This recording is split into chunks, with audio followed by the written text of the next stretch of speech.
Ya, ini episode ke-60 berapa? 3 atau 4? 64 kalau nggak salah ya. Itu tentang syafaat yang keliru.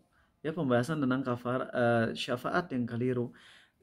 Nggak kerasa aja teman-teman udah masuk ke bab ini, karena dari awal AA mulai mendakwahkan kitab tauhid, yaitu tahun 2016 sampai sekarang itu nggak pernah tamat, karena selalu remake lagi, ngulang lagi, ngulang lagi, ngulang lagi. Dan sebuah karunia dari Allah ketika kita bisa sampai ke bab ini, dan bertekad untuk ngabisin. Kemudian habis itu nanti kita akan lanjut di kitab tauhid yang lebih advance. Tapi mungkin sebelum menuju ke kitab tauhid yang lebih advance, kita akan beberapa pekan atau mungkin beberapa bulan kita akan ngebahas kitab Tazkiyatun Nafs dari Imam Al-Ghazali, yaitu Ihya Ulumuddin, yang kemudian sudah disyarah dan sudah diseleksi hadis-hadis palsu dan doifnya oleh Imam Al-Iraqi, sehingga nanti yang kita ambil hanyalah mutiara-mutiara yang sesuai dengan pemahaman ulama salaf, ya. Dan ini karunia dari Allah bisa belajar kitab tauhid. Kalian yang mungkin dulu nggak terlalu ngeh sama bahayanya kekafiran, bahayanya kesyirikan akbar, kesyirikan kecil juga, lalu kalian sekarang mulai lebih aware sama itu. Itu sebuah karunia yang besar dari Allah, teman-teman. Karena nggak sedikit dari ustadz atau dari orang-orang awam terutama, yang mana mereka muslim, mereka mencintai Islam, tapi mereka tuh masih kurang dalam berlepas diri dari kekafiran. Masih banyak. Entah karena takwil, atau entah karena nggak ngerti, atau entah karena nggak nyadar. Tapi nggak sedikit di antara mereka yang masih sama perkara-perkara yang sifatnya tuh musyrik, mereka tuh kayak oke-oke aja. Seperti contohnya, nggak sedikit ada ustadz-ustadz yang foto, atau orang-orang awam deh, kalau ustadz mungkin nggak ngelihat secara langsung banyak ya, tapi pasti ada lah. Tapi orang-orang awam yang kelihatan anak rohis, udah sering ngelihat anak rohis, ketua rohis, ngelihat banget ketua rohis yang semangat dalam dakwah, semangat jihad. Kalau misalnya membela kebenaran, takbir Allahu Akbar, pokoknya kita ngebela kebenaran, kita ngebela agama Allah. Tapi mereka sengaja foto di depan patung di sebuah tempat yang banyak patungnya. Di mana itu nggak usah disebut. Di daerah sana ya.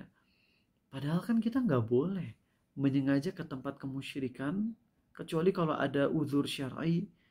Ini sengaja datang untuk wisata, kemudian foto-foto di depan patung-patung yang ngerasa itu perkara yang lumrah. Aduh, itu tuh di tepi, di tepi banget tuh, udah di jurang itu teman-teman, udah di jurang banget. Karena kita tuh harusnya kalau ngelihat kemusyrikan tuh bencinya sebenci-bencinya banget gitu. Sebenci-bencinya banget. Walaupun kalian sering ngasih contoh aja, di mana terkadang harus untuk mengcounter kesesatan, sehingga ada beberapa film yang terpaksa harus tonton. Dan ya juga punya kesalahan tentunya. Ketika nonton, emang bener niatnya ingin menghilangkan kesyirikan, ingin bikin counternya. Tapi saat nonton, terkadang terbawa suasana. Ini film bagus banget gitu loh, keren banget sampai bikin nangis gitu ya. Ini keren, film keren banget sampai bisa bikin nangis. Tapi ketika ada adegan kekafirannya, benci sebenci-bencinya, dan itu langsung dimasukin ke poin yang mana harus mengkonternya sebagai amanah untuk umat, untuk menjelaskan. Bener paling paling benci, paling takut kalau udah ada perkara-perkara kemusyrikan dan kesyirikan, terutama dalam dunia hiburan. Dan kita banyak yang nggak ngeh kalau nggak belajar tauhid. Sedangkan buat yang belajar tauhid, ini adalah karunia dari Allah yang wajib kita syukuri. Bukan jadi sombong, tapi semakin tumbuh rasa kasih sayang kita untuk nyebarin ke teman-teman lain tentang ilmu tauhid ini. Oke teman-teman, itu sebagai mukaddimah. Bismillahirrahmanirrahim. Ala Rasulillah. Innal hamdalillahi nahmaduhu wa nasta'inuhu wa nastaghfiruh. Sungguh segala puja dan puji hanya milik Allah. Kita puji Dia, kita mohon pertolongan dan ampunannya. Wa na'udzu billahi min syururi anfusina wa min sayyiati a'malina. Kita mohon perlindungan kepada Allah dari keburukan diri kita dan keburukan amal perbuatan kita. May yahdihillahu fala mudhillalah. Barang siapa yang Allah beri hidayah, tak akan ada seorang pun yang bisa menyesatkan. wa may yudlil fala hadiyalah, dan barang siapa yang Allah sesatkan, tak akan ada seorang pun yang bisa memberi petunjuk. Asyhadu an la ilaha illallah, aku bersaksi tiada Tuhan yang berhak disembah dengan benar kecuali Allah, wa asyhadu anna Muhammadan abduhu wa rasuluh, dan aku pun bersaksi bahwasanya Muhammad adalah hamba dan rasulnya. Amma ba'du. Akan memulai ini dengan analogi. Kalian harus konsen karena ini analoginya agak berat, makanya simpen di awal.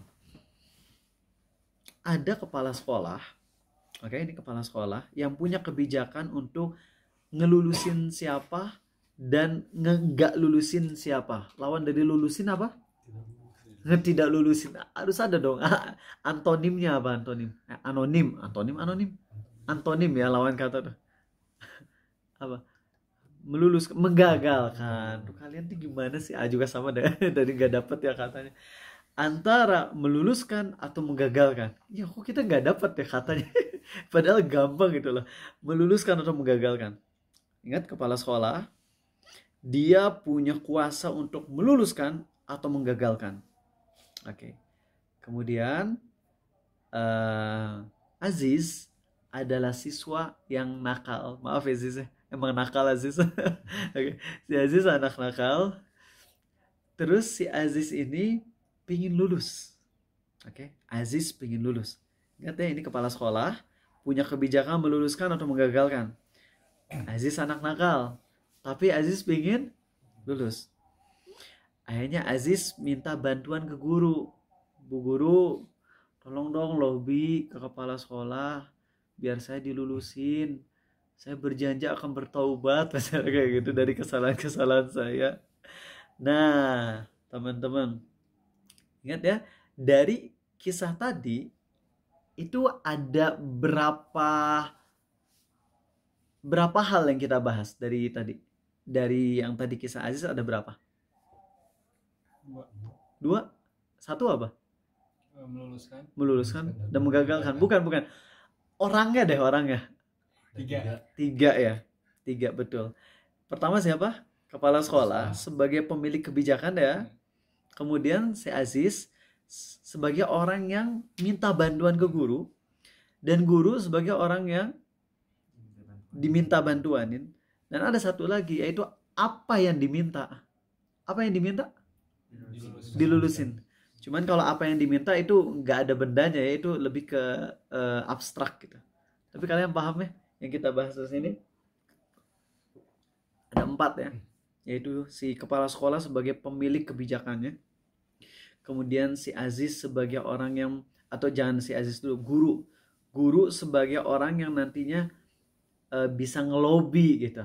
Guru ini bisa ngelobi kepala sekolah. Kemudian Aziz sebagai orang yang minta bantuan ke guru agar guru ini ngelobi kepala sekolahnya. Dan yang perkara yang dilobiin, yang dimintai adalah kelulusan. Bisa paham di sini? Analogi pertama, oke. Sekarang analogi kedua adalah presiden. Presiden pemilik kebijakan, ya. Dan contohnya misalnya Ihsan pingin banget dapat beasiswa ke Arab Saudi. Nah ini dia ya. Ihsan pingin dapat beasiswa ke Arab Saudi. Dan Ihsan pingin minta ke presiden, tapi nggak bisa langsung ke presiden karena presiden kan ya terlalu jauh gitu. Nah cuman Ihsan punya paman, yang paman Ihsan ini emang dekat sama presiden, misalnya supirnya presiden. Dan presidennya baik banget ke pamannya Ihsan. Akhirnya Ihsan minta bantuan ke paman untuk nyampein hajatnya ke presiden. Di sini 4 pembahasannya ya. Pemilik bantuannya siapa? Presiden. Pemilik, ya pokoknya yang nanti bakalan netapin apa penguasa tertingginya tanda kutip ya. Itu presiden. Kemudian yang bisa dilobiin siapa? Yang bisa diminta bantuanin siapa? Paman. Ya. Yang minta bantuan siapa? Ihsan. Apa yang diminta? Beasiswa. Ngerti di sini? Oke. Mari kita sekarang arahkan ini dari ilmu yang tadi, analogi tadi, kepada Allah, Nabi Muhammad SAW, dan kita. Ya, Allah, kemudian Nabi Muhammad SAW dan kita. Nah, pemilik syafaat, pemilik mutlak syafaat yang nantinya akan menetapkan siapa yang bisa dapat, siapa yang nggak bisa dapat, itu siapa? Allah. Ya, Allah pemilik syafaatnya. Sedangkan yang yang meminta syafaat itu siapa? Kita yang meminta syafaat ya. Kita yang ingin dapat syafaat kan? Kita ingin dapat syafaat. Nah, untuk minta ke Allah, kita minta bantuan ke siapa? Ke Nabi Muhammad SAW untuk mendapatkan syafaat. Jadi kita sebagai orang yang ingin dapat syafaat, lalu kita minta ke Nabi Muhammad SAW, ya, biar beliau melobi Allah agar Allah ngasih syafaat ke kita. Paham? Tapi jangan dulu salah pahami, oh berarti kita boleh datang ke kuburan Nabi SAW minta syafaat. Enggak boleh. Enggak. Cuman pengen kalian paham dulu ini urutannya kayak gini gitu lah. Urutannya kayak gini ya, bahwasanya Allah pemilik syafaat, Nabi Muhammad SAW yang kita lobby agar beliau minta ke Allah, kita sebagai pemohonnya ke Nabi Muhammad SAW, dan yang kita mohonin adalah syafaat. Tahu ini berat, tapi nggak apa-apa, ini ya kalian nanti lama-lama juga ngerti kok. Kenapa ingin bahas itu dulu? Karena nanti ada satu hadis, walaupun memang hadis ini ulama beda pendapat apakah hadis ini tuh sahih atau enggak, tapi secara makna bisa kita benarkan. Dengar ya hadisnya. Ada seorang Arab Baduy, ini hadis, oh ya, apa yang ngasih tahu salah satu ilmu hadis. Hadis riwayat Abu Daud itu sering nggak ada derajat hadisnya. Ya, kalau Tirmidzi itu sering loh. Jadi kekuatan hadis tertinggi itu ada pada hadis riwayat Bukhari, kedua, ketiga Abu Daud, keempat At-Tirmidzi, kelima An-Nasai, keenam Ibnu Majah. Itu urutan tersahih ya. Bukhari, Muslim, Abu Daud, Tirmidzi, An-Nasai, Ibnu Majah. Ada satu kaidah penting yang harus kalian paham, bahwasanya kalau hadis riwayat Abu Daud tidak ada penjelasan hadisnya sahih atau tidak, maka itu hadisnya sahih. Oke? Berdasarkan ijtihad beliau. Artinya, menurut Abu Daud ini hadisnya sahih. Jadi kalau nggak ada penjelasannya ini hadisnya lemah atau terputus atau sebagainya, cuman hadis riwayat Abu Daud doang, nggak ada penjelasannya, itu berarti hadisnya apa? Sahih menurut Abu Daud. Dan menurut ulama yang mengikuti pensahihan beliau. Tapi memang kalau ada hadis riwayat Abu Daud yang beliau diamkan, biasanya itu disahihkan sebagian ulama, tapi ulama lain biasanya nggak nerima itu. Jadi sangat wajar kalau misalnya kalian nemuin, kenapa pas baca di sini katanya sahih, di sini kok dhaif? Karena emang penilaiannya beda antara ulama. Bisa dipahami di sini? Nah, di sini memang hadisnya riwayat Abu Daud dan tidak dijelaskan hadisnya sahih atau tidaknya. Maka menurut ijtihad sebagian ulama termasuk Abu Daud, ini kaidahnya adalah sahih. Tapi ya nggak menutup kemungkinan kalau pendapat yang lebih kuat adalah dhaif. Tapi kita nggak mau ngebahas perkara itu karena secara makna hadisnya mah tetap bisa diterima. Oke, paham ya? Jadi aku udah ngejelasin ini hadisnya sahih atau enggak? Menurut Abu Daud ya, atau menurut ulama lain yang mengikutinya. Tapi untuk memastikannya sahih atau enggak itu di luar kemampuan kita, karena kita bukan ulama hadis. Kita mah cuman fokus kepada pembahasan isi hadis ini. Mari kita dengar hadisnya ya. Ada seorang Arab Badui datang menemui Rasul SAW. Lalu orang Arab Badui ini berkata, "Ya Rasulullah, sesungguhnya keletihan sudah tak tertahankan, kelaparan sudah merajalela, harta benda sudah semakin menipis. Mintalah siraman hujan untuk kami kepada Rabb-Mu."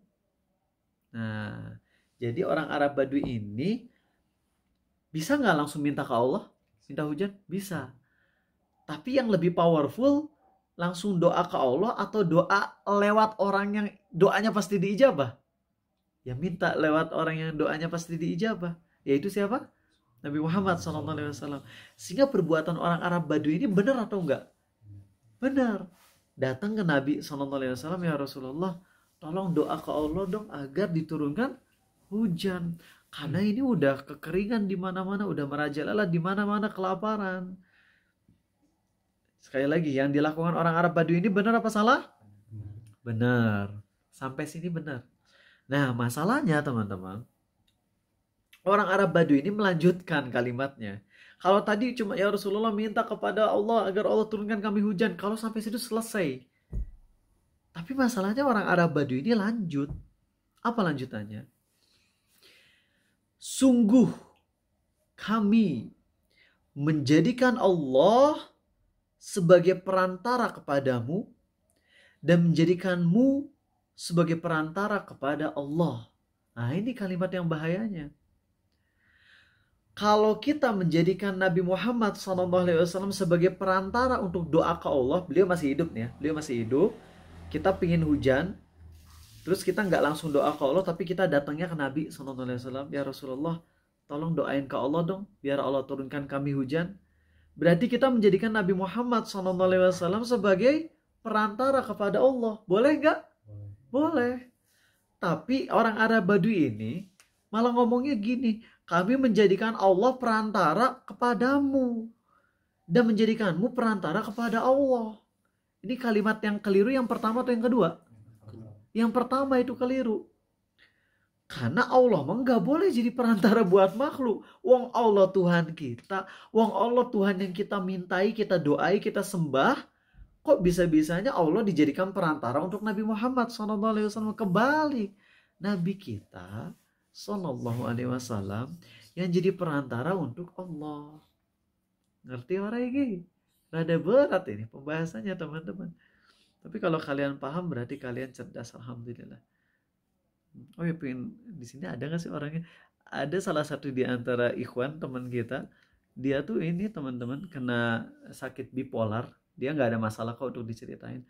Anaknya hadir ke sini, tapi sekarang lagi nggak hadir karena kehujanan. Ya, beliau anak bipolar dan beliau cerdasnya tuh nggak ketolongan, sangat cerdas banget. Di ITB tuh ranking 1 dari seluruh manusia, dari seluruh manusia yang ada di ITB ranking 1. Dan dia bilang ini kuliah terlalu gampang katanya. Astagfirullah, cek Arizal tanya, Masya Allah ya, kuliah terlalu gampang kata dia di ITB ranking 1 angkatan. Itu serem kecerdasannya, Masya Allah.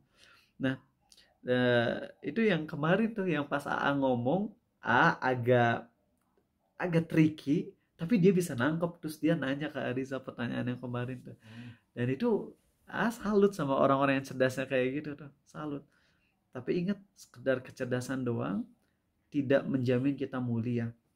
Ya, maka kalau di antara kalian yang bisa nangkep materi Arizal tadi dengan mudah, itu kan berarti kalian dikasih kecerdasan. Kalau dengan kalian dikasih kecerdasan itu kemudian kalian sombong, kalian udah gagal sebenarnya. Calon penghuni neraka jadinya. Tapi kalau kalian pas sudah ngerti, terus kita bilang alhamdulillah ya Allah, saya bisa ngerti. Pertama kali ngejelasin saya langsung ngerti. Ini nikmat darimu, tapi ini ujian juga. Karena dengan aku paham berarti makin berat bebanku mendapatkan ilmu dan harus menyampaikannya juga ke orang lain. Dan juga aku harus istiqomah di atas tauhid. Jadi kalau kalian dapat ilmu malah ngebuat kalian jadi makin merendah, ini baru sukses. Yang nggak bener tuh udah nggak ngerti terus sombong deh. Udah nggak ngerti materi terus ngerasa udah gue mau udah ikut kajian rutin dah. Pas ditanya tadi kajiannya apa, ya ting sudah katanya, aduh parah etamanya. Jangan teman-teman, pahami materi, tawadu, amalkan, sebarkan. Itu yang paling penting. Ya, oke teman-teman. Baiklah. Setelah statement tadi, ya, kami menjadikan Allah sebagai perantara untukmu. Tetot, itu jelas salah. Itu nggak boleh ngomong kayak gitu. Tapi kalimat yang kedua, kami menjadikan engkau, wahai Muhammad, perantara kepada Allah. Boleh gak ini? Boleh, ini yang benar. Nah, Nabi SAW kaget. Langsung beliau ngucapin subhanallah, subhanallah, subhanallah. Sampai beliau marah ngucapin subhanallah, sampai kelihatan marah banget. Kemudian beliau bersabda, hati-hati dalam berucap. Tahukah engkau siapa Allah itu? Sungguh kedudukan Allah itu jauh lebih agung daripada yang kayak gitu. Sungguh tidak boleh menjadikan Allah sebagai perantara kepada siapapun dari makhluknya. Artinya beliau nyalahin ucapan orang Arab Badui tersebut yang bilang, kami menjadikan Allah perantara untukmu. Gak boleh. Nabi yang jadi perantara untuk Allah, menyampaikan hajat-hajat kita ketika beliau masih hidup, ya, menyampaikan hajat-hajat dari para sahabat. Sahabat pingin surga, minta ke Allah langsung, bagus. Tapi sahabat pingin lebih yakin agar doanya dikabulin, sahabat datang ke Nabi SAW, ya Rasulullah, aku pingin menemanimu di surga, kata sahabat. Akhirnya Nabi doa, dikabulin sama Allah. Nah, seperti itu teman-teman. Nah, ini kenapa penting pembahasan ini? Karena gak sedikit dari kalangan orang-orang yang jahil, yang mereka yang gak paham ilmu, mereka tuh merendahkan Allah secara tidak sengaja.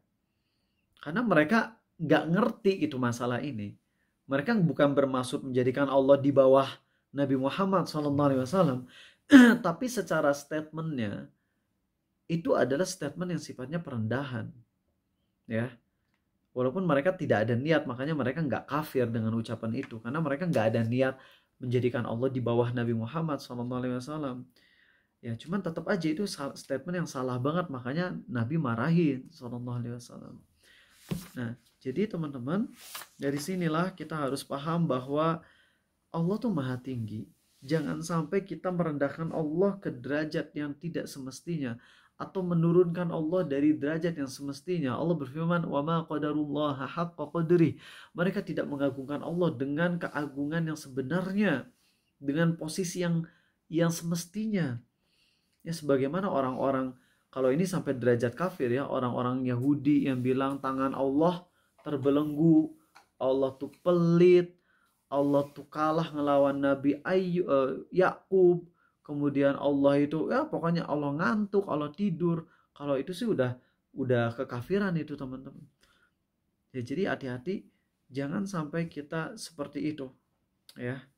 Nah, kemudian itu pembahasannya memang rasa nggak ada di antara kalian yang bakalan ngucapin itu ya. Bahkan kalian mungkin baru nggak ada ucapan seperti itu. Pernah nggak kalian kepikiran kami menjadikan Allah perantara untuk Nabi Muhammad SAW? Pernah nggak kepikiran gitu? Kayaknya nggak pernah. Sampai kalian baru ngedenger malam hari ini ya nggak? Nah, karena itu emang materi seperti ini sebenarnya nggak usah dikasih tahu ke orang-orang awam. Nggak usah. Karena mereka nggak akan kepikiran sama sekali. Buat apa? Karena kalau misalnya dikasih tahu nanti malah nimbulin gejolak di otak mereka gitu. Mendingan gak usah dikasih tahu sama sekali. Tapi sebagai penuntut ilmu, kayak kalian yang udah kajian rutin tauhid, sudah sepantasnya tetap dikasih tahu materi ini. Nah, sekarang kita masuk ke masih di bab yang sama, tapi subbab atau pembahasan yang lebih dalam lagi teman-teman. Nah, tadi sekali lagi hadisnya memang diselisihkan, tapi ada hadis yang sahih riwayat Al-Bukhari di mana Nabi kita SAW kedatangan orang Arab Badui, dan orang Arab Badui ini tuh langsung ngomong pas beliau lagi khutbah, langsung di-cut khutbahnya. "Wahai Rasulullah, harta-harta telah binasa dan jalan-jalan telah terputus, banyak orang kelaparan dan kehausan. Mintalah kepada Allah agar Allah turunkan hujan." Maka Nabi SAW mengangkat kedua tangannya dan mengucapkan, "Allahumma aghithna, Allahumma aghithna, Allahumma aghithna." Ya Allah turunkan hujan, ya Allah turunkan hujan, ya Allah turunkan hujan. Itu langsung teman-teman, langit langsung yang awalnya cerah tiba-tiba langsung berawan, ya. Kemudian habis itu awannya tuh langsung jadi kayak perisai, jadi tebal banget. Langsung habis itu turun hujan selama 6 hari berturut-turut. 6 hari berturut-turut, akhirnya apa yang terjadi? Banjir. Banjir. Udah banjir, orang Arab Badunya datang lagi ke Nabi SAW. "Ya Rasulullah, ini udah pada lenyap semua harta benda kami, jalan-jalan pun terputus. Doalah ke Allah agar dia menahan hujan ini." Yang pertama hancur karena kekeringan, yang kedua hancur karena hujan. Akhirnya Nabi SAW pun mengangkat kedua tangannya dan berdoa lagi, Allahumma hawalaina wala alaina. Ya Allah, hujani yang sekitar kami, jangan di atas kami ya Allah. Ya, jadi kalau kalian misalnya lagi hujan yang bikin kalian jadi kena musibah, kalian doanya ke Allah. Gak usah minta ke Mbak Rere, gak usah. Bukan gak usah lagi, jangan, kafir. Ya, kalau kita minta ke Mbak Rere untuk nahan hujan, katanya punya AC. Punya remote ya, punya remote untuk ngatur yang ada di langit. Udah segala macam itu dilakukan tapi tetap ya turun hujannya, aneh itu orang. Nah teman-teman, ini doa kalau ya Allah jangan di atas kami, tapi di sekitar kami yang membutuhkan air ya Allah lebih daripada kami. Itu doanya. Ya. Nah, akhirnya itunya langsung pindah hujannya ya ke sekeliling, ke bukit-bukit, ke tanah-tanah dan pohon-pohonan. Sebenarnya ada riwayat hadis yang lain dipindahin ke orang-orang yang pendosa, tapi itu bukan pembahasan kita ya. Nah, jadi teman-teman, dari hadis ini ada pelajaran penting. Bismillah. Yaitu bolehnya kita minta didoain oleh seseorang yang kita punya harapan doa dia lebih diijabah oleh Allah. Tapi teman-teman, di sini memang ada problem. Karena kesolehan seseorang itu gak bisa kita tetapkan langsung hanya sekedar ketemu sekali dua kali. Kalau Nabi SAW gak diragukan kesolehannya. Makanya ketika ada sahabat ngedoain, minta doa dari Nabi SAW, ya langsung aja, to the point. Tapi kalau kita minta didoain sama orang lain, kita nggak tahu solehnya gimana kan. Bukan berarti kita suuzon, bukan. Tapi gini, kita tuh dianjurkan minta didoain sama seseorang yang kita punya dugaan kuat kalau dia lebih soleh dari kita, dan juga dia doanya lebih diijabah daripada kita. Jadi ya mau nggak mau kalian harus ngeobservasi dong orangnya gitu. Kalian ngelihat kesehariannya, ngelihat ketakwaannya, ngelihat bagaimana dia dealing with money, ya, bagaimana dia berhubungan dengan uang. Nah, kalau kalian punya teman yang seperti itu, kalian punya teman yang kalian udah tinggal bareng atau kalian udah kenal lama, ya kalian tahu teman kalian punya aib, tapi kalau dia misalnya diamanahin, dia ngejaga amanah. Kalau dia dikasih harta, kalau udah hubungan sama uang, dia amanah. Wah, ini baik nih orangnya. Minta didoain. Minta didoain. Ya, tapi kalau misalnya baru ketemu, ya kayak kebanyakan kita kan sekarang jadinya basa-basi ya nggak sih? Ketemu banyak orang, doainnya. Iya, iya, ya, sing sukses. Udah itu doanya sing sukses doang gitu. Maka akan kurang berefek. Dan ada dannya. Ingat hadis Nabi kita SAW bersabda, kalau seseorang mendoakan untuk saudaranya tanpa sepengetahuan saudaranya tersebut, maka akan ada malaikat yang mengaminkan dan berkata untuk kamu juga. Misalnya nih, doa untuk Regannya lagi nggak ada, lagi jauh. Doa, ya Allah berikanlah kebaikan pada Regan, jadikan Regan hambamu yang bisa khusyuk dan mati dalam kondisi taubat dan nasuha. Si Regan nggak tahu, itu dikabulin sama Allah. Allah ngabulin untuk Regan dan untuk juga sebagai yang ngedoainya.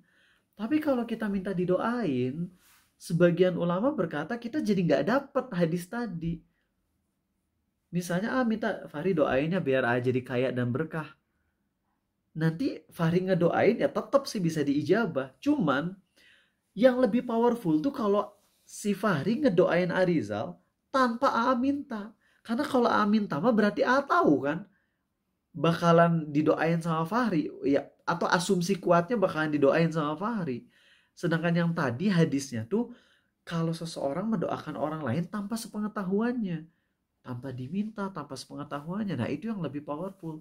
Makanya kita lebih bagusnya untuk sekarang fokusnya kita banyak doain orang lain dan banyak berbuat baik ke orang lain.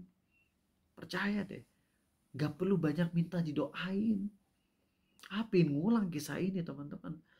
Masih ingat Abdullah datang dari Palestina. Kurang lebih ini kisahnya mungkin ada kecampur dikit, tapi inilah yang masih ingat dari Umar Zok, dari guru pertama Arizal. Mungkin ada beberapa rincian yang mungkin agak keliru, tapi gak apa-apa kita ambil secara garis besarnya.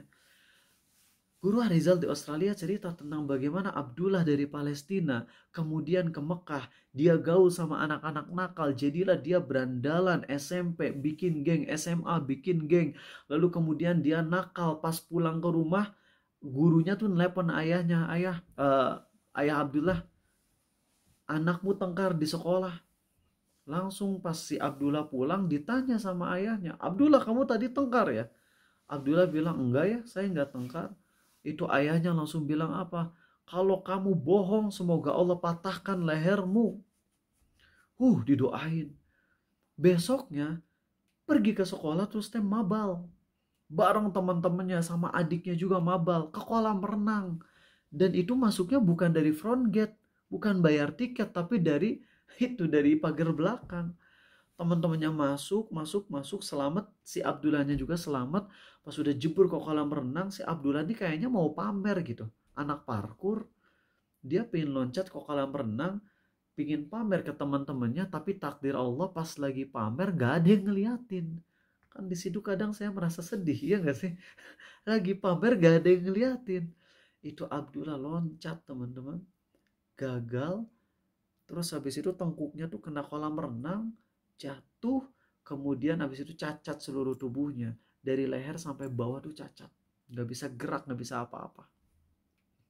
Gak bisa apapun. Dalam kondisi tenggelam 1 menit, 2 menit, 3 menit. Itu Abdullah ngerasa dia pasti bakalan mati. Dia ngerasa udah gak mungkin hidup. Gak mungkin saya hidup gitu loh di dalam hatinya. Dan Allah perlihatkan dosa-dosa masa lalunya seperti layar bioskop. Diliatin dosa-dosa masa lalu. Dan emang menjelang mati kan kita diingetin gitu sama kemaksiatan-kemaksiatan kita. Ini Abdullah diliatin tuh dosa-dosa masa lalunya. Pas itu dia ngerasa udah saya bakalan mati ini sekarang. Dan pas menjelang dia pingsan, dia teringat dengan satu kejadian di mana Abdullah pernah ngasih makan ke seorang nenek tua seharga 12 real. Kemudian pas sudah dikasih, itu pas Abdullah masih kecil loh. Ngasih nenek ini 12 real, kemudian si neneknya doa, ya Allah berilah hidayah kepada anak ini. Disitulah Abdullah pingsan, darah mulai keluar dari hidung dan mulut. Kemudian akhirnya teman-temannya langsung ngebawa dia ke rumah sakit, dioperasi sampai 16 kali. Selamat nyawanya tapi tubuhnya gak selamat. Pulang ke rumah, dia teman-teman gengnya pada datang dan pada tobat. Abdullah kamu kecelakaan, kami tobat, gak mau diazab kayak kamu. Itu ya bahasa kita aja. Teman-temannya tuh pada tobat, tapi dianya malah ngomong apa sih Abdullah? Tolong bantuin aku ngerokok dong. Waduh kacau ini. Lagi viral tentang rokok. Nih Abdullah nih udah kecelakaan, angger weh. Masih ngerokok. Minta dirokokin teman-temannya. Sampai akhirnya datanglah Al-Walid dari Mesir. Nasehatin Abdullah. Ya Abdullah, teman-temanmu tuh udah pada tobat. Masa kamu gak tobat? Di situ Abdullah mulai kesentuh, dinasehatin, mulai sering dengar kajian Islam. Dan disitulah Abdullah taubat, dan alhamdulillah setelah sering dengar kajian Islam beliau jadi ulama dan jadi motivator. Jadi sering ceramah di mana-mana untuk orang-orang yang difabel, orang-orang yang punya keterbatasan dengan tubuhnya atau dengan mentalnya. Pokoknya jadi orator, jadi trainer, padahal beliau tubuhnya seluruhnya cacat. Ada salah satu kisah dari Abdullah ini yang dikasih tahu oleh Syekh Ali Jabir rahimahullah. Syekh Ali Jabir cerita tuh ada akhwat yang datengin Abdullah, dan si akhwat ini ngomong, Abdullah izinkan aku untuk menjadi istrimu. Abdullah nanya, kamu mau jadi istriku padahal aku cacat seluruh tubuhnya, aku gak bisa ngasih apa-apa ke kamu. Dan itu perempuannya bilang apa? Hai Abdullah, aku mungkin gak bisa mendapatkan hakku sebagai istrimu di dunia ini, tapi aku ingin bisa bakti kepadamu sehingga aku bisa bersamamu di surga kelak. Masya Allah. Mau punya istri kayak gitu teman-teman? Cacat dulu. Jangan.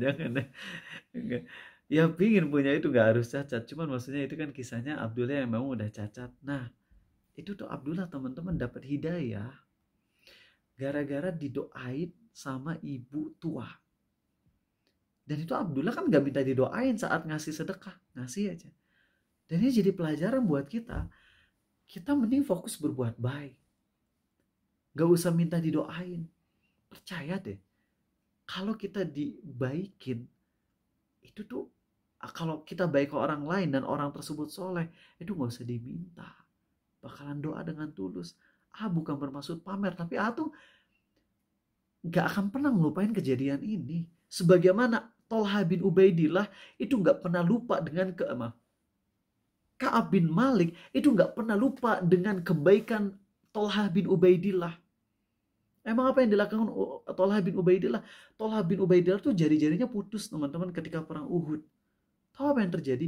Ketika Ka'ab bin Malik, beliau diboikot oleh Nabi SAW selama 50 harian.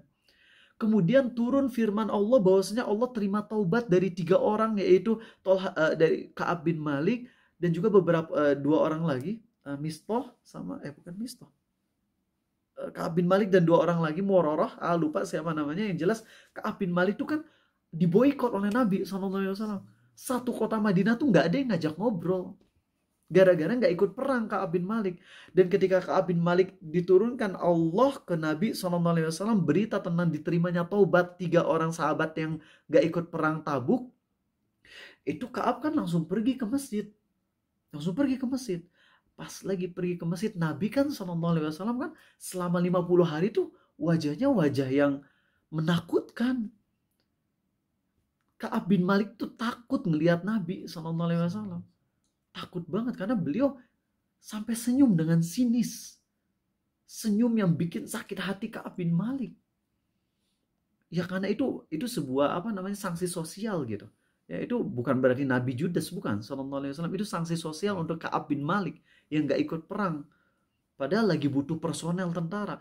Pas Ka'ab bin Malik datang ke masjid, itu Nabi SAW udah kelihatan wajahnya udah beda. Yang awalnya menyeramkan, itu beliau senyum dengan bahagia bagaikan cahaya rembulan yang indah. Para sahabat lagi pada duduk, cuman satu sahabat yang berdiri untuk nyalamin Ka'ab bin Malik, namanya Tolha bin Ubaidillah. Itu Ka'ab gak pernah melupakan jasa Tolha bin Ubaidillah sebagai orang yang menyambut pertama kali ketika Ka'ab pergi ke masjid. Setelah 50 hari diboikot, di masjid pun gak ada orang yang nganggep. Di hari ke-50 pas datang, itu disambut sama Tolha bin Ubaidillah. Itu gak pernah lupa seumur hidupnya. Sama Ariza juga. Ketika dulu udah diancam mau dibunuh, diancam mau dipenjarain gara-gara kasus sama dosen kampus di mana memvonis dia kafir karena emang dia kafir. Karena dia emang pemikirannya liberal. Udah banyak saksinya termasuk teman Arizal sendiri. Cuman salahnya Arizal memvonis kafirnya malah secara publik gitu. Harusnya udah di antara kita-kita aja. Kita tahu dia udah kafir, dia udah murtad. Pembatal keislamannya udah jelas. Karena emang orangnya liberal. Sayangnya ngeposting tentang kekafirannya di medsos. Atau bukan di posting, tapi di kolom komentar. Sebentar ya. Cek. Ini ada yang bikin error lagi, Dafa. Tolong kalau tahu ini siapa dikeluarin. Bentar. Ini kejadiannya kayak yang kemarin ya.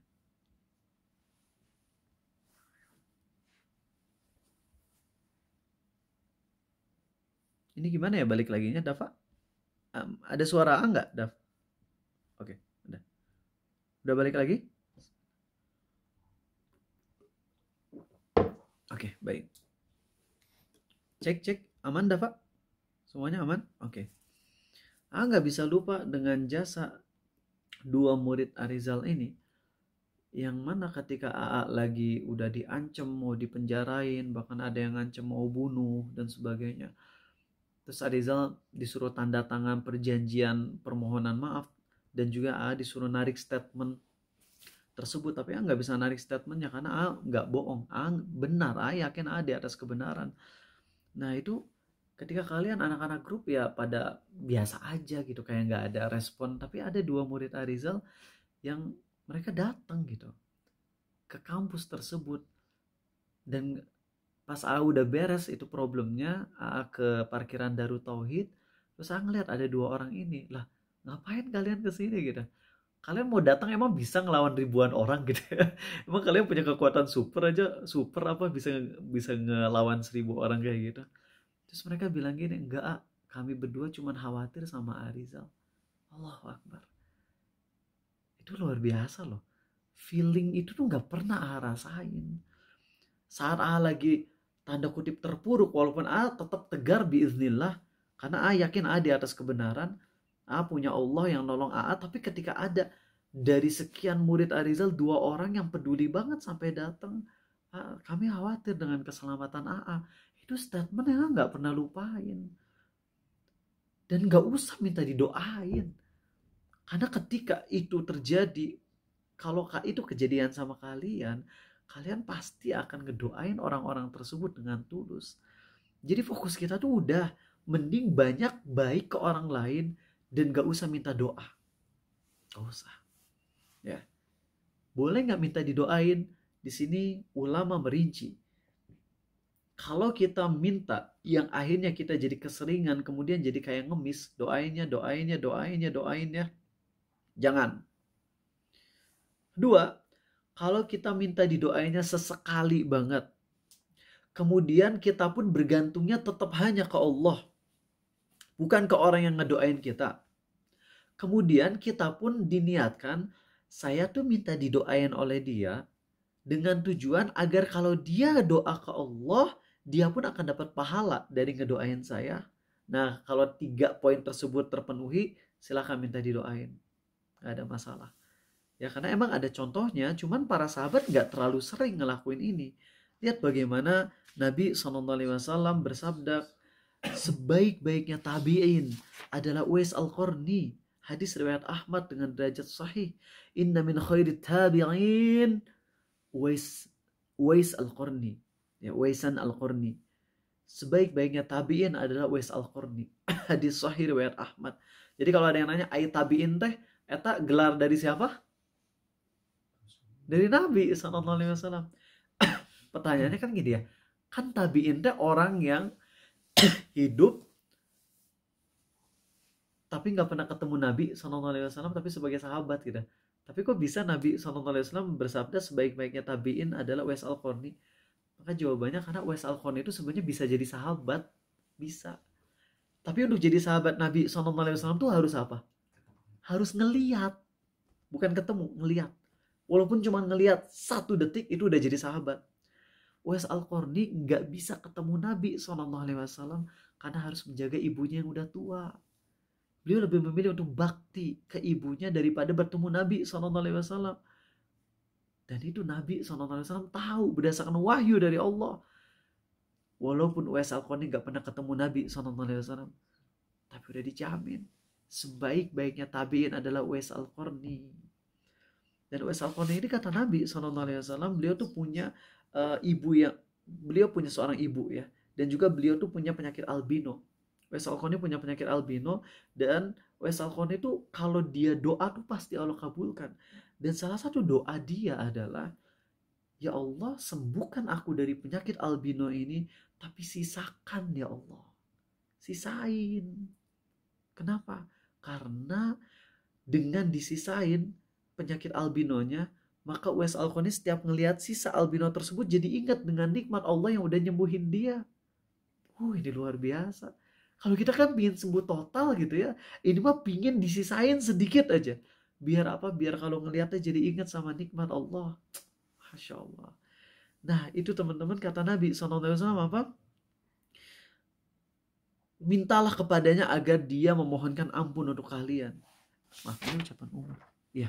Jadi Nabi SAW tuh nyuruh kalau misalnya sahabat ada yang ketemu sama Uwais Al-Qarni, minta didoain. Umar itu Uwais Al-Qarni itu orang yang gak dianggap teman-teman. Miskin.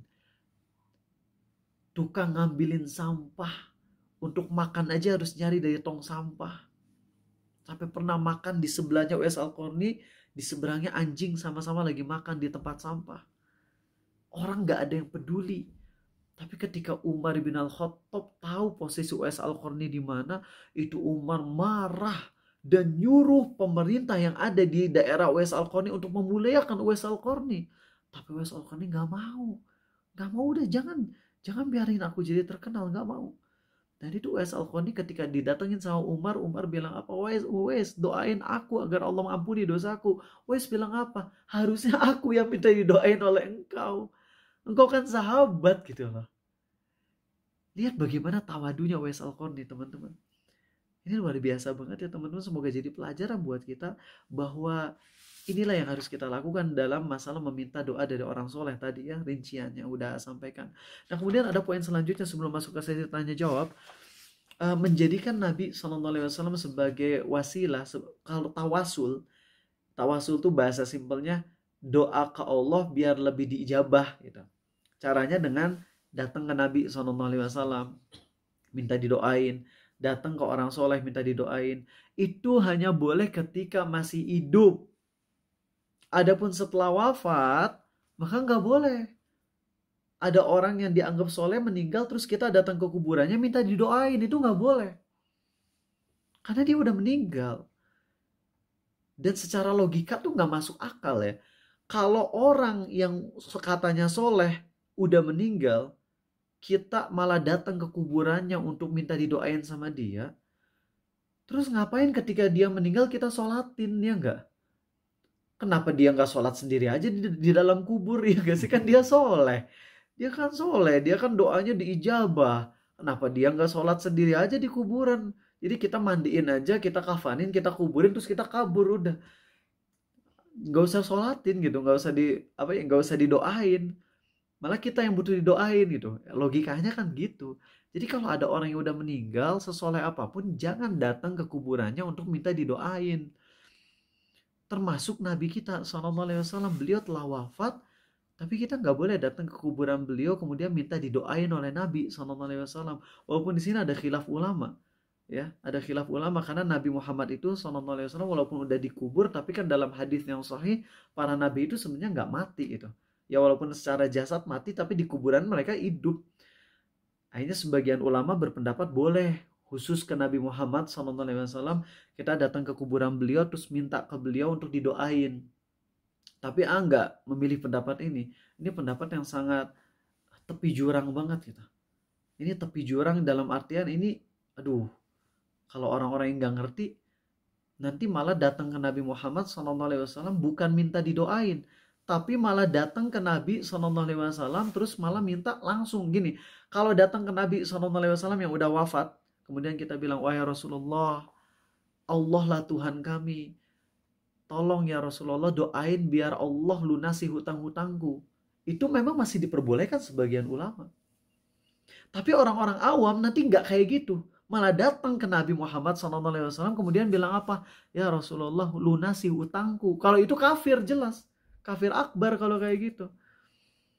Makanya kenapa ini pendapat ini, walaupun memang ada ulama yang berpendapat boleh datang ke kuburan Nabi SAW terus minta beliau agar doa ke Allah, tapi ini sangat harus dicegah, terutama orang-orang awam yang gak ngerti, yang nantinya takut malah minta langsung ke Nabi SAW agar dicegah dari bahaya. Jadi beliau jadi selevel dengan Allah, na'udzubillah gitu ya. Dan buktinya teman-teman, buktinya ketika Nabi SAW udah wafat, ini salah satu bukti yang nyata bahwasanya pendapat yang tadi itu pendapat yang kurang tepat, yakni boleh datang ke kuburan Nabi SAW terus ngomong ke Nabi, ya Rasulullah tolong dong doalah ke Allah agar Allah bantu kami. Itu kan diperbolehkan oleh sebagian ulama, tapi secara dalil tertolak tuh pendapat tersebut. Kenapa? Karena ketika Nabi SAW masih hidup, tadi orang Arab Baduy minta diturunkan hujan, datangnya ke siapa? Nabi ya. Waktu beliau masih hidup, ya Rasulullah doain ke Allah agar Allah turunkan hujan. Tapi ketika Nabi udah wafat SAW, terjadi musim paceklik, itu Umar nggak datang ke kuburan Nabi SAW. Ya Rasulullah doain ke Allah biar Allah turunkan kami hujan. Umar datangnya malah ke paman Nabi SAW, yaitu Al-Abbas. Terus bilang, ya Allah dulu kami kalau doa minta perantara lewat Nabi SAW waktu beliau masih hidup. Sekarang beliau udah nggak ada, maka kami minta diturunkan hujan lewat perantara Al-Abbas ini, paman Rasul SAW. Coba, yang doanya lebih pasti diijabah tuh Abbas atau Nabi Muhammad? Nabi Muhammad kan SAW. Kenapa Umar nggak datang ke kuburan Nabi, ya nggak? Logikanya di mana gitu? Kenapa Umar nggak datang ke kuburan Nabi SAW terus bilang, ya Rasulullah tolong doa ke Allah agar Allah turunkan hujan? Kan pasti diijabah kalau emang boleh. Tapi ternyata para sahabat nggak ada tuh yang datang ke kuburan beliau minta didoain sama beliau. Makanya jangan. Dan kita jangan, kalaupun ada pendapat ulamanya, tapi jangan terlalu legowo kalau dalam perkara yang bisa menjerumuskan kepada kesyirikan tuh, jangan teman-teman. Tahu ngomong kayak gini tuh pasti udah divonis sebagai tukang kopar kafirin orang. Enggak.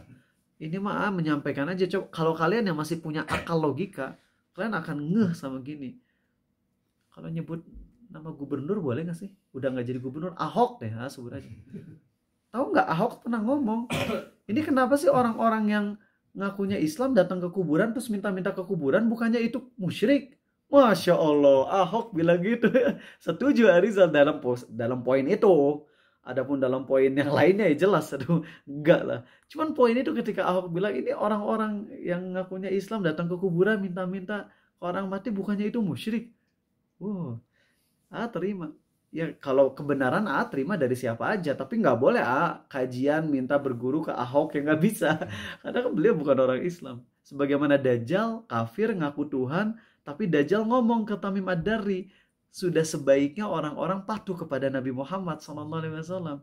Dajjal ngomongnya benar, walaupun dia ngakunya Tuhan, tapi pada saat itu nasihatnya perlu kita terima. Nah jadi kalau orang yang non muslim aja bisa ngomong kayak gitu, paham, yang muslim kok kagak gitu loh. Dan itu ketika Ahok ngomong kayak gitu dan viral di TikTok, yang komentar tuh orang-orang Islam. Kamu tuh gak usah ngomong apa-apa Ahok, kamu kan bukan orang Islam, gak ngerti tentang masalah tawasul dalam akidah kami, bla bla bla, ngomong gitu lah. Kalau Arizal pribadi jujur, jelas beda agamanya dengan Ahok, tapi dalam statement Ahok tersebut setuju. Kalau minta orang-orang yang udah mati itu musyrik, bener. Ya, seperti itu teman-teman. Semoga bisa jadi pelajaran buat kalian. Alhamdulillah. Ya, terima kasih. Baik, yang punya pertanyaan silakan bisa ditanyain, dan batasnya sampai jam 10 lebih 10 ya. Karena kalian nanti harus istirahat juga. Yang belum sempat pertanyaannya dijawab, silakan nanti bisa nanya lewat WhatsApp ya. Oke. Yang belum terjawab nanti bisa diulangi lagi pertanyaannya. Kalau air banjir yang keluar dari genangan got atau drainase apakah najis? Tidak najis. Nggak najis ya insya Allah. Kan airnya itu udah air yang sangat banyak. Air banjir warnanya apa? Coklat. Bening kalau di Jepang. Kalau di Jepang ya. Iya, air banjir itu coklat ya. Dan itu air tanah. Dan air tanah itu suci dan mensucikan kan. Air di tanah itu suci dan mensucikan. Air tanah, buktinya itu malah bisa dipakai buat mensucikan najis teragung, itu najis letakan anjing ya.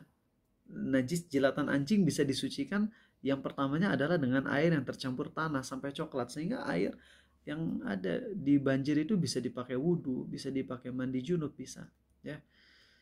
Kalau misalnya kita lagi mandi junub atau lagi wudhu kemudian lewat lele koneng gimana? Lewat kotoran gitu ya. Maaf ya kalian yang bukan orang Sunda mah nggak ngerti ya. Lele koneng itu artinya itu BAB ya. Nah kalau lewat kotoran ya pada saat itu ya kita ngejauh dulu. Terus kalau udah terlanjur tangan kita kena bagian yang sekitar kotoran tersebut, ya udah celupin lagi pas dianya udah lewat, udah pindah jauh, kita celupin tangan kita lagi untuk mensucikan dari najisnya. Seperti itu teman-teman ya. Gak apa-apa gak najis. Oke. Ada yang mau nanya dari kalian langsung? Belum? Di Roblox ada game yang kayak One Piece gitu. Nah di sana ada buah Buddha yang mana ngasih kita skill pemainnya jadi gede. Apakah kita kufur dengan main itu? Eta skillnya si atasannya Akainu tanya yang jurusnya Buddha teh. Itu nggak boleh teman-teman, nggak boleh. Ya. Apakah kafir kalau bilang kafir? Nggak berani, karena walaupun itu perkara kekafiran, tapi ini masih ada abu-abu karena itu adanya di dalam game ya. Jadi nggak bisa memastikan. Jadi ini abu-abu, nggak berani kalau itu masih di game, kecuali yang memang jelas-jelas kita secara langsung menghina Allahnya ya. Seperti misalnya kayak Guitar Hero yang nginjak-nginjak lafaz Allah, terus kita memainkan, walaupun memang di situ ada sisi kesamaan, tapi kan ini juga Buddha juga kan, kita di dalamnya kayak nyembah selain Allah. Iya sih, tapi ada unsur perbedaannya di mana kalau yang Buddha ini mereka emang menyembah Tuhan mereka, dan mereka nggak bawa nama Allah sama sekali di sini gitu lah. Tapi kalau yang Allah diinjak-injak itu mah udah terlalu jelas banget. Makanya AA di sini nggak berani memkafirkan, tapi kalau haram mah udah jelas tanpa diragukan lagi. Ya, seperti itu. Kemudian kalau seseorang menjadi imam sholat isya dan baru sadar kalau dia ada lahan jahli di tahiyat akhir dan sadarnya itu pas waktu sholat isya masih sisa banyak, apakah wajib mengganti semua orang yang bermakmum kepadanya? Dia jadi imam, terus dia ada kesalahan di tahiyat akhir. Ya orang yang di belakangnya mah kan nggak tahu. Kan kalau lagi tasyahud mah suaranya nggak digedein si imamnya. Mau imamnya kentut tapi dia sembunyi-sembunyi, nggak ngaku kentut, ya. Maka para makmum yang di belakangnya sholatnya sah.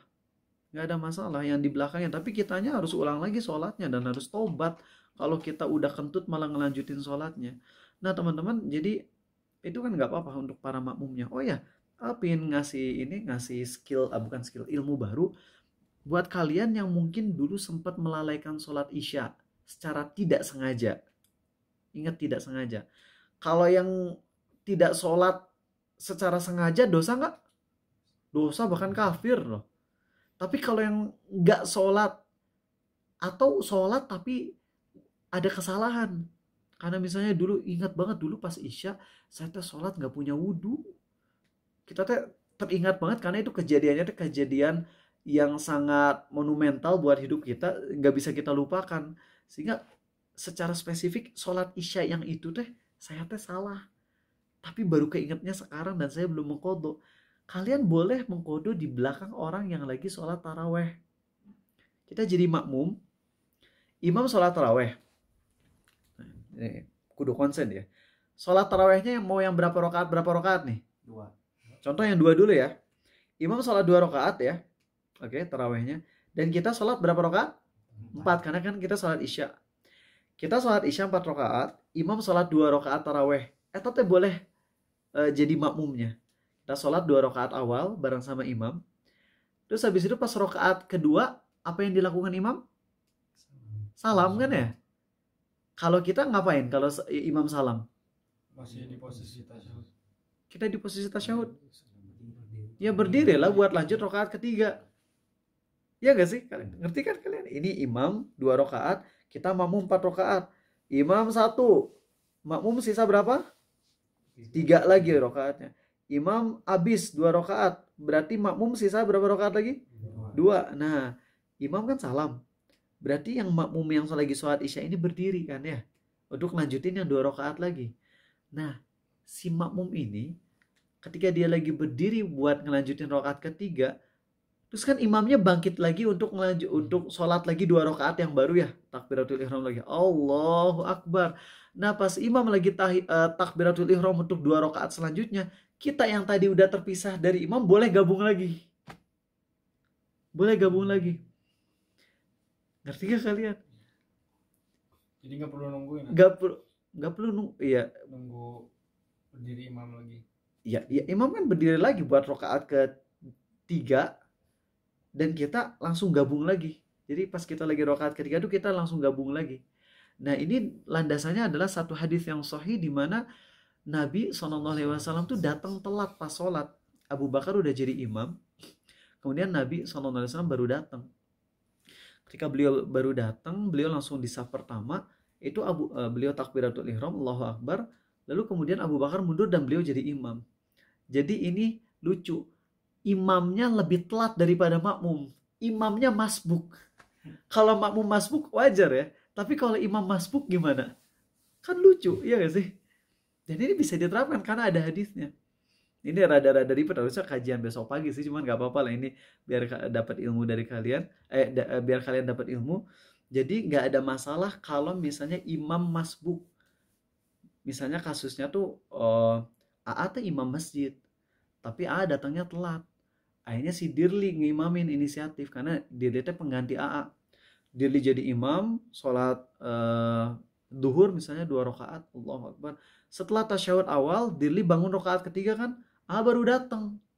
Setelah AA datang, AA narik Dirli ke belakang, saya mau jadi imam gitu. AA masbuk ya, AA masbuk tapi AA jadi imam. Kumaha tanya tak boleh, karena AA imam asli masjidnya. Pas AA telat datang, kalau AA mau jadi makmum ya beres sih, nggak ada masalah. Tapi AA pingin jadi imam. Dirli ditarik, AA jadi imam. Kemudian di situ AA sholat 2 rakaat. Pas sudah sholat 2 rakaat, berarti kan makmumnya udah beres 4 rakaat, mereka salam. Kemudian AA lanjutin 2 rakaat sendirian gitu. Nanti kayaknya kudu ada videonya, ini mah rada-rada repot, susah soalnya. Oke, baik, 3 menit lagi ya terakhir. Yang belum sempat nanya bisa di WhatsApp ya. Tapi kalian harus kasih bukti kalau kalian hadir di kajian ini. Ya, silakan Farid. Itu kan tadi itu kan kalau misalnya imamnya kita berdiri gitu. Pas kita berdiri itu harus baca Al-Fatihah sendiri atau nunggu imam aja gitu. Nunggu imam aja nggak apa-apa. Nunggu imam aja ya. Ya, ada yang nanya sampai 11 pertanyaan. Oh, 3 pertanyaan. Saya pernah dengar sebelum doa membaca sholawat kepada Nabi, maka doanya akan lebih dikabulkan. Iya, itu ada hadisnya. Ada hadisnya. Najiskah air liur seseorang yang pernah makan babi? Dikarenakan saya punya teman non-muslim banyak. Dan ada yang makan babi, ada yang nggak makan. Jadi setiap berbicara kalau nggak pas bercanda, terkadang air liurnya keluar. Nah teman-teman, kalau ada orang yang makan babi, ini kita tuh boleh taklid ya. Nggak harus semuanya ngikut pendapat ulama Syafi'i. Kita boleh taklid.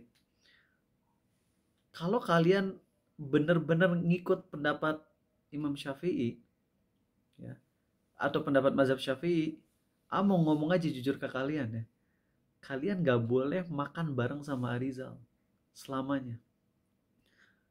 Apalagi ngobrol dekat sama Arizal, karena kalau misalnya air liurnya nyiprat ke kalian, kalian najis. Kenapa cing? Karena pernah makan babi gak sengaja. Di Australia gak sengaja makan babi. Dan dalam mazhab Syafi'i itu harus kumur-kumur pakai air tanah. Kudu kumur-kumur pakai air tanah plus 6 kali kumur-kumur pakai air biasa. Kumur-kumur udah 1.000.000 kali meren pakai air biasa, pakai odol pernah, tapi pakai air tanah gak pernah seumur hidup. Nah kalau kalian maksakan ngikut mazhab Syafi'i, kalian najis semua dekat Arizal. Najis. Kalau makan bareng Arizal tak kemarin gitu, makan najis semua kan ya jadinya. Tapi kan gak harus teman-teman, gak harus kita ngikut pendapat ulama ini dan saklek gitu. Ya, ada pendapat ulama lain yang berpendapat gak usah, gak apa-apa. Babi itu bukan najis berat. Gak ada dalil kalau babi itu najis berat. Ya, yang ada dalil tuh najis berat tuh hanya air liur anjing. Adapun babi enggak. Sehingga kalau kita makan babi kita kumur-kumur aja udah gitu. Beres. Ya, atau dulu pas ngebaca pendapat ini, kudu kumur-kumur pakai tanah ya. Udah sholat 20 tahun tanpa kumur-kumur pakai tanah. Berarti sholat 20 tahun kudu diulang semuanya. Udah. Orang kalau awam digituin murtad dia. Iya gak sih? Sholat 20 tahun kudu diulang gara-gara gak sengaja makan babi. Terus kudu kumur-kumur pakai tanah. Makanya. Kalau jadi da'i, itu jangan disampaikan semua pendapat ulama. Apalagi pendapat ulama yang nyusahin kayak gini. Yang ada orang jadi murtad, jadi kabur.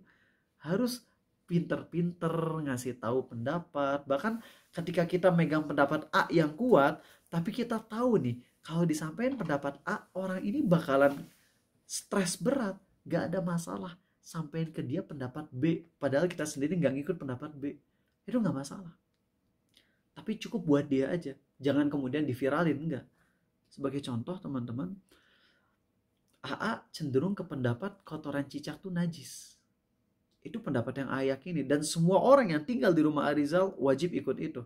Karena kalau ada najis di tengah-tengah lantai, itu harus disucikan dengan cara yang sesuai mazhab Syafi'i, yaitu dihilangin kotoran cicaknya dulu, pakai tisu, kemudian harus dikucurin air.